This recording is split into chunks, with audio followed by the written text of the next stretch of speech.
मैं डॉक्टर के L Meena, associate professor literature Hindi, Rajesh Pilot राजकीय स्नातकोत्तर महाविद्यालय लालसोट, जिला दौसा, राजस्थान। सबसे पहले प्रिय विद्यार्थियों, इस प्रोग्राम में आपका हार्दिक अभिनंदन, हार्दिक स्वागत। और आज जो टॉपिक है बीए पार्ट सेकेंड, प्रथम प्रश्न पत्र, हिंदी साहित्य, रीतिकालीन कवि भूषण का शिवा बावनी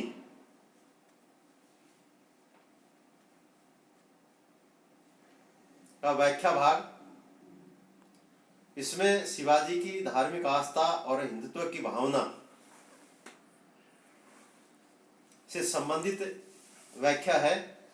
परंतु उससे पहले कवि और भूषण का जन्म कश्यप गोत्रीय ब्राह्मण परिवार में विक्रम संवत 1620 में हुआ।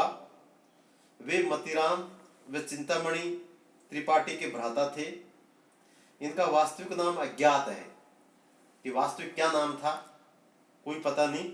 कहा जाता कि चित्रकूट के सोलंकी राजा रुद्र ने इन्हें कवि भूषण की उपाधि से विभूषित किया, अर्थात सम्मानित किया। तभी से ये भूषण नाम से साहित्य जगत में प्रसिद्ध हुए।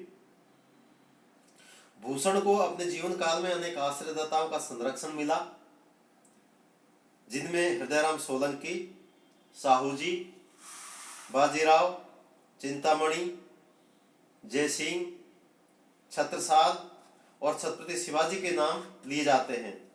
किंतु भूषण को प्रमुख आश्रय छत्रपति शिवाजी से मिला, यद्यपि छत्रसाल ने भी उन्हें पर्याप्त सम्मान दिया। जहां तक कवि और भूषण की रचनाओं की बात है, तो भूषण की कृतियां शिवराज भूषण, शिवा बावनी और छत्रसाल दशक के साथ साथ भूषण उल्लास, दूषण उल्लास, भूषण हजारा नामक अन्य 3 ग्रंथों का भी इनकी रचनाओं के रूप में उल्लेख मिलता है, किंतु वे वर्तमान में उपलब्ध नहीं है। भूषण की शिवराज भूषण नामक रचना अलंकार ग्रंथ है। इसमें काव्य के अलंकार नामक शोभावर्धक अंग का विमोचन किया गया है। इसमें दोहों में अलंकारों के लिए लक्षण दिए गए हैं और कवित्व व सवैयों में स्वरचित उदाहरण दिए गए हैं। शिवा बावनी में शिवाजी के शौर्य से संबंधित छंद है और यह श्रेष्ठ मुक्तक काव्य है। जहां तक वीर रस का स्थायी भाव उत्साह माना जाता है, साहित्य शास्त्रियों के मत अनुसार उत्साह स्थायी भाव का विकास केवल युद्ध में वीरता के प्रदर्शन से ही नहीं होता, अपितु दान, दया, धर्म आदि लोक मंगल के क्षेत्रों में भी यह सात्विक उत्साह वृत्ति अपने शुद्ध रूप में उद्बुद्ध कर रहती है। उत्साह की इस सात्विक वृत्ति की व्यापकता को देखकर काव्य आचार्यों ने वीर रस के प्रमुख 4 भेदों की चर्चा की। उसमें युद्धवीर, दानवीर, दयावीर और धर्मवीर। वीर रस के प्रमुख 4 भेदों में कि वीर 4 प्रकार के होते हैं, जैसे युद्धवीर, दानवीर, दयावीर, धर्मवीर। तो साहित्यकारों ने अपने काव्यों में इन सभी वृत्तियों का चित्रण करके वीर रस का परिपोषण करते हैं। वस्तुतः जब इन 4 भेदों का समग्र रूप से काव्य में उन्मेष होता है, तभी वह वीर रसात्मक काव्य कहलाता है। चारों वीर काव्यों का, चारों वीरता का इसमें होता है, तभी क्या कि एक तरह से वीर रसात्मक काव्य कहलाता है। अन्यथा उसमें एकांगिकता का दोष आ जाता है, अर्थात एकाकीपन का, एक अकेलेपन का क्या कि दोष आ जाता है। यही कारण है कि साहित्य में युद्धवीर की प्रधानता के साथ साथ अन्य भेदों का भी पल्लवन किया जाता रहा है, परंतु एक महत्वपूर्ण बात इसमें यह है प्रिय विद्यार्थियों कि वीर रस का तो लगभग रचनाओं में, हर रचनाओं में देखने को सुनने को वर्णन मिलता है, परंतु वीर रस का जो वर्णन कवि भूषण ने किया है वो शायद किसी दूसरे कवि ने किया। मराठा शासक छत्रपति शिवाजी की वीरता का जो इन्होंने वर्णन किया वो वास्तव में अनुपम है, अतुलनीय है, अजय अमर है। इतना अच्छा वर्णन किया जो मुगल शासक औरंगजेब को धूल चटा दी। कट्टर शासक था औरंगजेब, ये कट्टर शासक था। कहते हैं कि औरंगजेब के लिए जब वो पानी पीता था तो अपने सैनिकों पर विश्वास नहीं था, शंका और संदेह के हमेशा डर रहता था कि कहीं इसमें पॉइजन जहर नहीं मिला दिया और जहर नहीं मिला दिया। बड़े देख देख के पानी पीता था।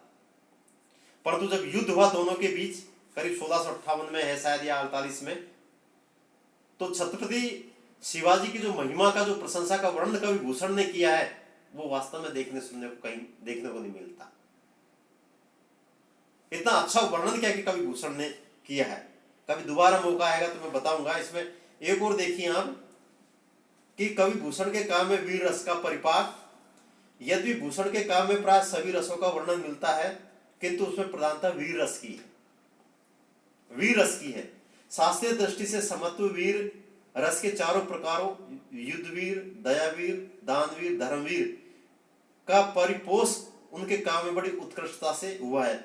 फिर भी उसमें युद्धवीर की प्रधानता है। भूषण ने युद्धवीरता के जो चित्र अंकित किए हैं उनमें रस परिपाक अपने पूर्ण उन्मेष को प्राप्त होता हुआ दिखाई पड़ता है। उनके युद्ध चित्र सजीवता, लोमहर्षक, उत्तेजना, आतंक आदि से परिपूर्ण है। तो प्रिय विद्यार्थियों, ये कवि भूषण के संबंध में संक्षेप में जानकारी थी। आइए अब ज्यादा समय नहीं लेके और व्याख्या भाग पढ़ते हैं। पहले व्याख्या, फिर कठिन शब्दार्थ, प्रसंग, व्याख्या, फिर विशेष।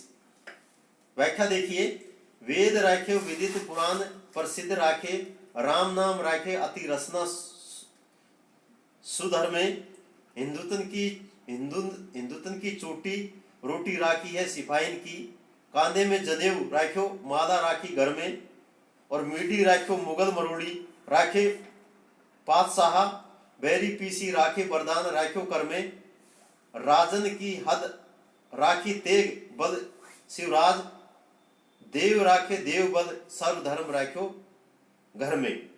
रसना का अभिप्राय जीव, सु घर का अभिप्राय सुंदर, रोटी का अभिप्राय जीविका, घर का अभिप्राय गला, वरदान का अभिप्राय श्रेष्ठ दान, तेग का अभिप्राय तलवार, और देवल का अभिप्राय मंदिर।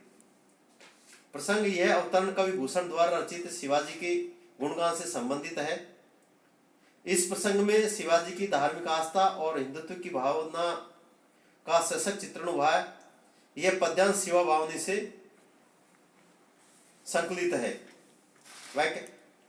कवि और भूषण कहते हैं कि शिवाजी की तलवार ने वेदों को प्रकट रखा और पुराणों की महिमा मंडित रखा, अर्थात अपने शौर्य से धर्म विरोधियों का विनाश कर, वेद पुराणों की रक्षा कर, उनका हिंदू जनता में प्रचार प्रसार किया। उन्होंने भगवान राम के नाम को प्रत्येक व्यक्ति के सुंदर जीवा पर रखा, अर्थात उन्होंने भगवान राम के नाम का खूब प्रचार किया और लोगों में राम नाम के प्रति आस्था जागृत की।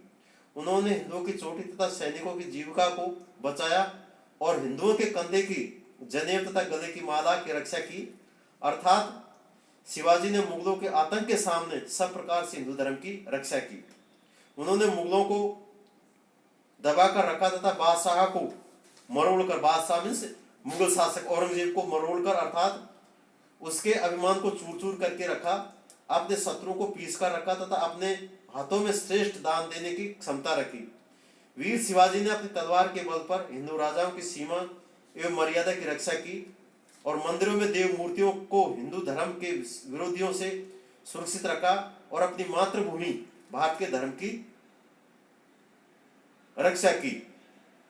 अभिप्राय यह है कि मुगल बादशाह औरंगजेब के धार्मिक अत्याचारों से शिवाजी ने हिंदू धर्म की हर तरह से रक्षा की और समस्त भारत की धार्मिक, सांस्कृतिक एवं राजनीतिक मर्यादा के संरक्षण प्रदान किया। विशेष में इसमें ऐतिहासिक सत्य को उभारने के साथ साथ शिवाजी ने मुगलों की क्षुद्र नीति का डटकर मुकाबला किया और हिंदू धर्म की रक्षा करने के साथ साथ शिवाजी की धर्मवीरता का समावेश हुआ है, किया है। वे धर्म की रक्षा के लिए सदा उत्साहित रहते थे। कवित्व में पद योजना प्रशस्त है और पदार्थ आवर्ती दीपक अलंकार का इसमें प्रयोग हुआ है। इसमें एक बात महत्वपूर्ण प्रिय विद्यार्थियों कि छत्रपति शिवाजी ने इंडियन सिविलाइजेशन एंड कल्चर अर्थात भारतीय सभ्यता और संस्कृति का प्रचार प्रसार इतना किया कि राम का नाम वेद पुराणों और जो हिंदू धर्म की है उसकी क्या भरपूर रक्षा की। और क्या कि एक तरह से क्या कि मुगल बादशाह उसको क्या कि ऐसे मरोड़ कर रखा, ऐसे मरोड़ कर रखा जैसे मान लीजिए कोई कीट पतंगे को क्या कि पैर के नीचे क्या कि एक तरह से दबा कर रखते हैं। ऐसे क्या कि मराठा शासक छत्रपति जी ने मुगल शासक को क्या कि एक तरह से पटकने दी। परंतु उसके बावजूद कभी एक तरह से जहां हिंदू सभ्यता और संस्कृति की बात आती है तो मराठा शासक छत्रपति शिवाजी ने हमेशा क्या कि एक तरह से येन केन प्रकरण दया दान धर्म या सहनशीलता सहिष्णुता या नैतिकता मानवता इत्यादि गुणों को कभी मराठा शासक छत्रपति शिवाजी ने नहीं छोड़ा, उनसे दूर नहीं हटे, बल्कि उनको क्या क्या अपने मुट्ठी में, अपने दिलो दिमाग, अपने जहन में क्या क्या हमेशा हमेशा के लिए रखा। तो कवि भूषण ने क्या कि एक तरह से इतना अच्छा वर्णन किया जो शायद ही देखने को मिलता है। जितनी पटरानियां, जितनी क्या कि नौकर चाकर, घोड़े हाथी पाल के सारे इनका क्या कि इनका अच्छा बखूबी वर्णन इन्होंने किया और इतना अच्छा वर्णन किया शायद क्या किसी दूसरे को कवि या रचना में देखने को मिलता है। और एक साथ महत्वपूर्ण बात और है कि पुराणों की जहां तक बात आती है, वेदों की जहां तक बात आती है, जितने भी विदेशी आक्रांता है उन्होंने क्या कि हिंदू सभ्यता और संस्कृति को खूब नष्ट किया, मंदिर तोड़े, ग्रंथ जलाए, न जाने क्या क्या एक तरह से क्या कि जादू टोने टाइप काम किए। परंतु फिर भी हमारा साहित्य, हिंदुस्तान की सभ्यता संस्कृति आज भी क्या कि जीवित है और निरंतर क्या कि कल छल करती हुई निरंतर क्या कि आगे बढ़ती रहती है, बहती रहती है। आइए प्रिय विद्यार्थियों, इसी आशा उम्मीद के साथ थैंक्स वेरी मच।